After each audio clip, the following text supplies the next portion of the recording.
Allí va ser una detenció només de jefatura. I van estar 72 hores, que era, excepte en períodes d'excepció, el termini màxim en què podies estar detingut a la policia. A les 72 hores o t'havien de posar en llibertat o t'havien de portar al jutjat, perquè el jutge t'ingressés a la presó o el que fos, no?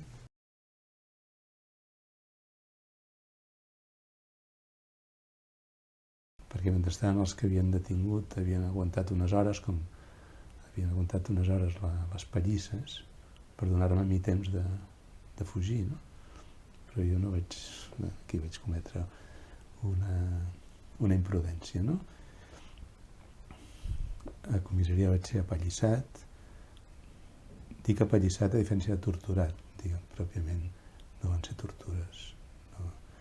Però sí cops de puny a la panxa, sobretot al cos, patades, moltes amenaces, diguem, molta violència psicològica, de que se os ha caído el pelo, no volveréis a estudiar nunca más, bueno, aquí os pasaréis muchos años en la cárcel, tot el que s'acostumava a dir. Hi havia els dos germans Creix, els famosos germans Creix, i un tal Olmedo. Aquests són els noms que en aquells moments vam poder identificar, no? El que passa que el tràngol més difícil en aquells moments era passar per comissaria, perquè t'exposaves a la violència i a la tortura.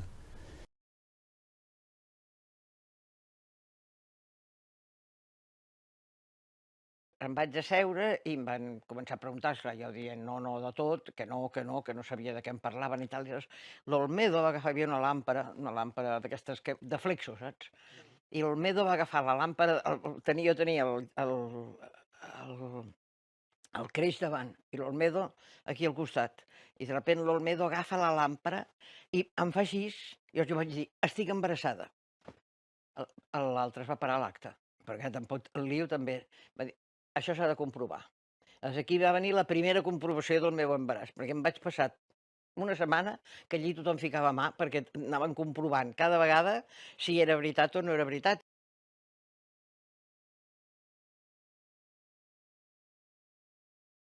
I per mi Via Laietana va ser, a veure, vaig tenir la consciència de que hi havia un factor que era un factor dona, que era gènere, que allà em vulnerarien drets en aquest sentit. Sí, ho vaig tenir claríssim.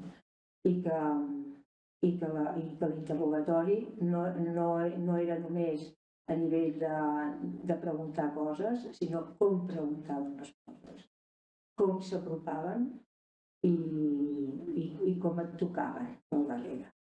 O sigui, el biaix de gènere per mi va ser claríssim. O sigui, no era només que t'estovessin o que et diguessin puta o que et diguessin, o que et duguessin a bufetada o que t'empantessin. O sigui, per mi, quedar-me dreta, cara a la paret, sentir com al darrere hi havia dos que anaven murmurant, com se t'apropaven, com t'agafaven a l'espatlla. A les dones, quan anàvem al vàter, ens acompanyaven. Ens deixaven la porta oberta i allà. I miraven. Miraven. Senyors, això no els hi passava. Jo sempre amb els companys que a vegades he comentat, sempre deien que el fet d'anar al vàter per ells era un alliberament, en el sentit que, com que hi havia el paper de diari enganxat allà, perquè aquell ganxo que hi havia, el paper de diari sempre que van tirar al vàter, no?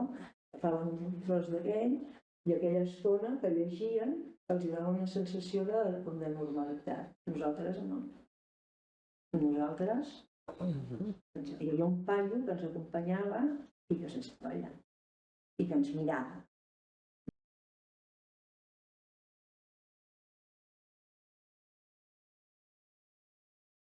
Quan detenien el part de la família, que sobretot els que eren els homes, i no cotitzaves, la família quedava desemparada, no hi havia metges. No tenies cap tipus de metges. Els fills no podien anar a l'escola, coses així. Aleshores van dir, bueno, això s'ha de solucionar. Vam muntar les comissions de Solidaritat de Catalunya. que s'encarregava de buscar advocats pels presos, de buscar metges que atenguessin els malalts dels familiars dels presos, de parlar amb les escoles per dir que no fessin fora els nens i que els cuidessin i que els tinguessin a les escoles. Vam muntar vacances de nens, de fills de represaliats, a Itàlia, a França, a Alemanya Democràtica i a Romania. Vam muntar exposicions per recollir cèntims per ajudar els represaliats, perquè el que havien detectat és que els presos, tot i no perdent la seva sensibilitat, m'invento les xifres, però potser de cada 10 que detinguts no s'incorporaven a la lluita. I no perquè perdien això, la sensibilitat, perquè la família no tornis, perquè quedem desemparats, estem sols, etc. No? Això s'ha de solucionar. Alguns presos, nosaltres ja això s'ha de solucionar. De tal forma que a partir del 68, de cada 10 presos, 9 tots tornaven a incorporar a la lluita, perquè les famílies no quedaven soles, mai quedaven soles. Teníem equips de metges, equips d'advocats, equips de tot per solucionar totes aquestes situacions. I això va funcionar fins que es va acabar el franquisme.